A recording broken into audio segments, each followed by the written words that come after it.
Yung mga pre, halika dito. Oh, bata. Kumusta? Ayos lang po, ayos lang po. Ayos naman. Ito, matanong lang kita. Anong pangarap mong katawan? Anong dream mong katawan? Anong itsura? Lean bulk, athletic and fit? Marami. Athletic and fit. Athletic and fit. Gusto niya maging athletic and fit. Opo. I got you, bro. So, ito. Gagamit tayo ng app. Please move up ang tawag dito, men. So, sub natin. Hit mo dito. So, yan. Yan. Gagamit tayo ng app. Please move up. Okay. Yan. Napakalupit ng app na yan. Number 1 sa Pilipinas yan, Brad. Tandaan mo, number 1 yan. So, unang-una, bata, kukunin ko muna ang details mo. So, punta tayo dito sa profile. Okay. Tayo sa profile. So, male ka, di ba? Surbol naman male ka. Ilang taon ka na? 17 po. 17. Ilang kilo? 41 po. 41.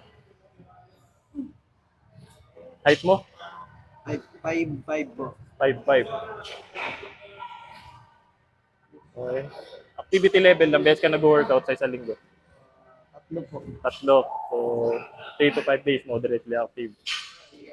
So, yun. Fitness level, beginner, intermediate, beginner, di ba? So, ang goal mo, maraming goal kasi dito sa Please Move Up eh.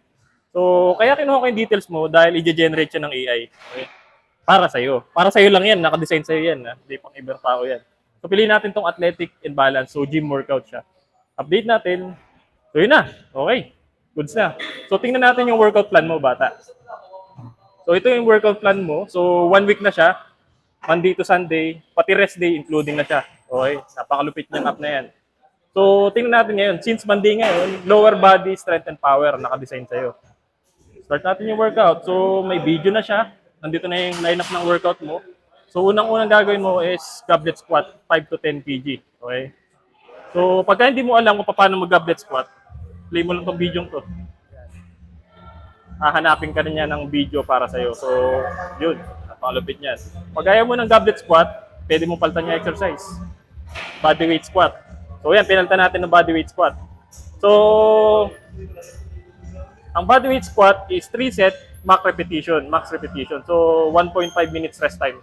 So, try natin, bata. So, bodyweight squat. So, ang bodyweight squat is ganito. Okay? Max repetition hanggang mangalay. Tutok mo sa kanya.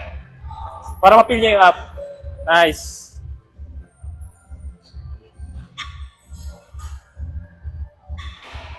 Yan.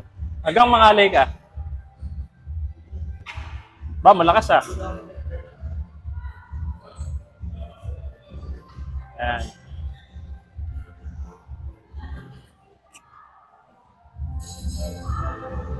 So, full range naman siya. So, tama naman. Okay. So, okay na yan. So, assuming na naka-max repetition na siya.